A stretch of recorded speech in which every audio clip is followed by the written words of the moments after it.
Dal 1° luglio i turisti che vorranno visitare la Basilica di San Marco a Venezia potranno accedere solo su prenotazione esclusivamente online. Aumenta il costo del biglietto, 10 euro per quello base fino a un massimo di 30.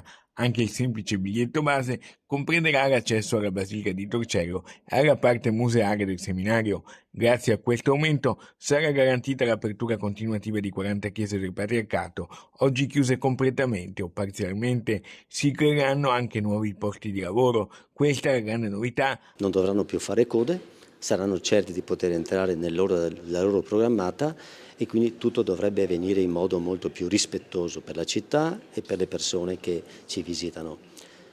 Inoltre avremo anche un maggior controllo a garanzia della sicurezza e soprattutto una migliore qualità di visita. Permetteremo a tutti di poter visitare la Basilica senza la pressione che in certi momenti oggi si verifica. Cosa cambierà? Aumenterà il biglietto oggi online di 6 euro, passerà il biglietto base a 10 euro, di più se si vedono altre parti riservate della Basilica. Si partirà con una sperimentazione di 6 mesi. Come ha ben spiegato Monsignor Favaro, i cambiamenti in arrivo riguardano solo gli accessi turistici, mentre l'ingresso ai fedeli dei pellegrini, in particolare in questo anno del Giubileo, per le celebrazioni liturgiche, per pregare e per fini pastorali, sarà sempre e comunque gratuito. Abbiamo 1.800.000 visitatori della Basilica, circa 700.000 del campanile, quindi nell'insieme sono 2 milioni e mezzo di persone. Con questa pianificazione degli accessi porteremo i biglietti giornalieri da 4.200 fino a 5.200, quindi aumentiamo la possibilità di visitare la Basilica in condizioni